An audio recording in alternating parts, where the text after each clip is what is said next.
Hi Pan Kids! Good afternoon!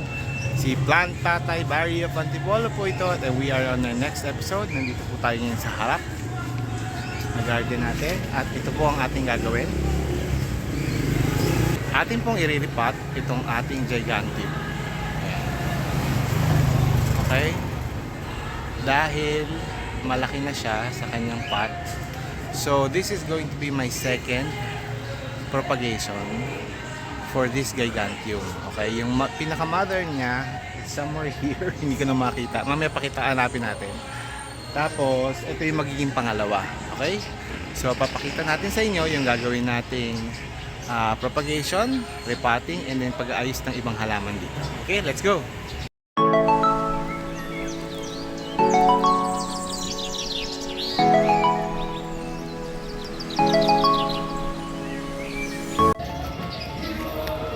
So ayan yung mga halaman na gagawin natin.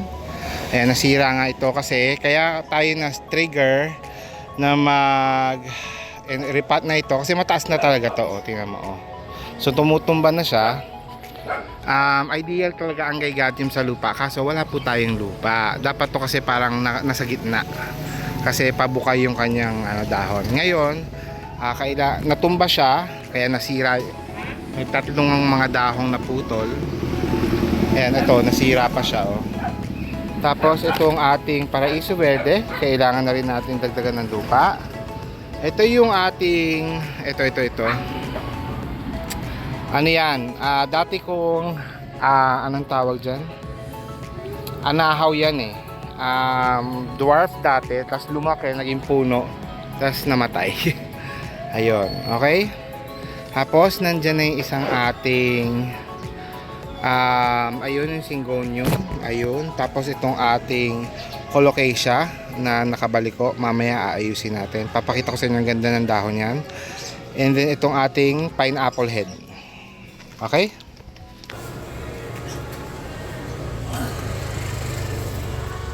Ito yung mga pato ng mga ng mga basil ko.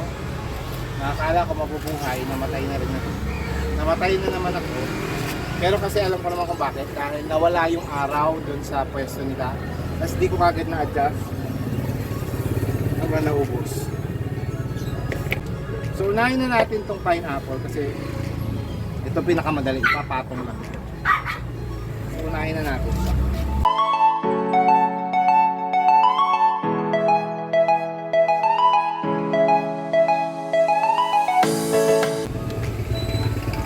Second natin ay itong ating Colocasia. O, tingnan nyo. Ito yung nagkakaroon ng yellow, yung kanyang dahon niya at saka lumaki na. Nakababad lang to dun sa aking batsa or yung pond. And ayan, ang lit-lit lang yung pot niya. So it's very I think this is tawag doon? Root bound.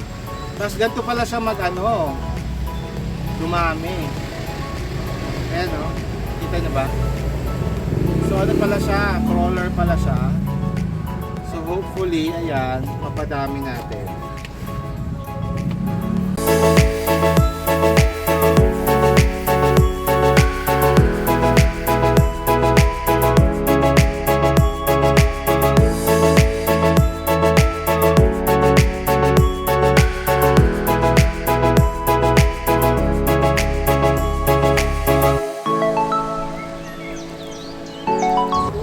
Ang next natin ay itong isa. Itong aking Syngonium. Ayan. Gumapang na siya. Gumanda na ito. Pumangit ulit. Kasi nga, napabayaan natin. Nandun lang kasi ito sa may sa may fish pond. Tapos lalagyan natin ng pole. Ay.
So, ayan na po.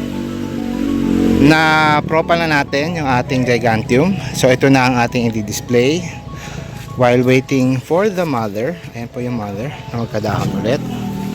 And then, ito yung ating Paraiso Verde. Hindi nagdagan natin ng lupa at inayos natin yung pole. Ito yung ating Syngonium. Splash, pink splash. Tapos, ito yung ating pineapple. At, ito naman yung ating collocation. Nilubog ko na ulit doon sa batsa. Sa lupa, ayan. Susunod nating irilipat ito. Kasi hindi pa gumaganda at hindi pa lumalaki ito eh. So, antayin ko muna siyang bago natin isunod dito. Okay? So, ito po yung bigay ni, shout out ni Sir John.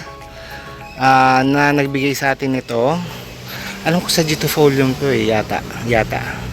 First time natin nakabuhay, so para rin pala siyang colocasia na nakalubog sa tubig. Pero ito hindi ko nilabog yung lupa, yung ilalim lang. So ngayon siya kumapal tapos nakakaroon na siya ng crawlers. Yan, ng mga So yan, so far ang ating nagawa. At saka pala ito. Yan, yung ating butterfly fern. Okay? So ito yung ating mga gamit. Ligpitan na tayo. So ito na po siya the next day.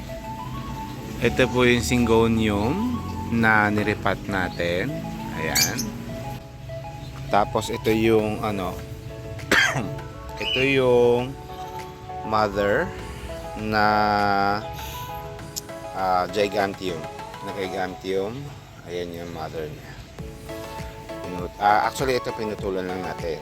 Hindi natin nilipat ng paso pa. Hindi ko pa nililipat ng paso. Tapos ito yung yung dinagdagan lang natin ng lupa na butterfly fern. Ito yung yan. Ito yung pineapple.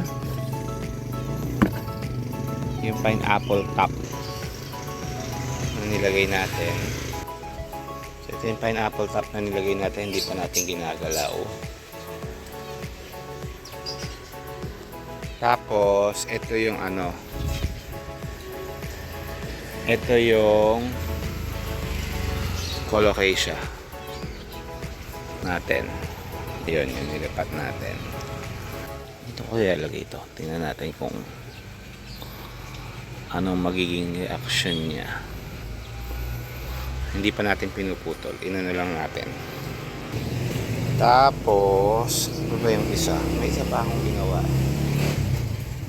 Ito pala, ito yung yung MOA na pinropa ko para sa nanay ko. Actually plano ko ulit ayusin tong part na to. As in, ayos lang organize kasi may mga halamang namatay dun sa loob. Alam ko na mahilig. Kaya sila namatay kasi wala nang araw na nakakapasok dun sa loob. So kailangan hanap tayo ng halaman na mag-o-okay dun sa loob. Update dyan sa aking circular vertical garden, and then yung aking mga alocasia. Ayan, literal na buhay na halos lahat. Isa na lang, ito na lang ang pot na wala.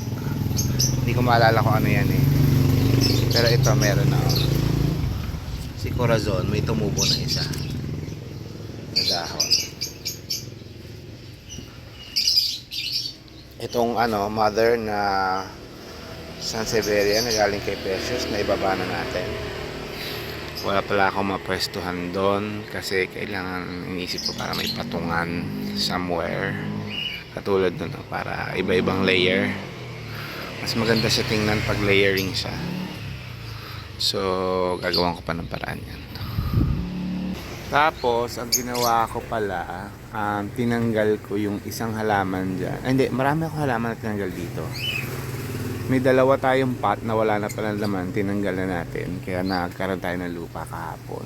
Tapos, may dalawa pang halaman. Yung isang pot, nilagay ko doon kasi propa yun. Tapos yung isang pot, inakyat ko sa taas. Okay, tapos from here, inakyat natin dyan yung 1, 2, 4 na pots. Ayan, yung mga yan. Mga climbing. Para mailagay natin to dito. Tapos actually may space pa dito, so pwede tayo maglagay ngayon dito. Tapos ayun yung ano, ayan yung mother, yan yung pinropa natin, yung pinutol natin na gigantium. Ayan, so far okay tayo dito, no? Actually alam mo, sa totoo lang, wala akong ginagalaw dyan sa taas na yan. I mean yung wala akong pinapalitan. So far sa lahat ng taas na yan, yung dalawa lang dito ang kinuha natin. Kasi actually, in fairness, napabayaan ko rin yun kasi nandito lang yun sa likod. So hindi nadidiligan. Kaya natuyot.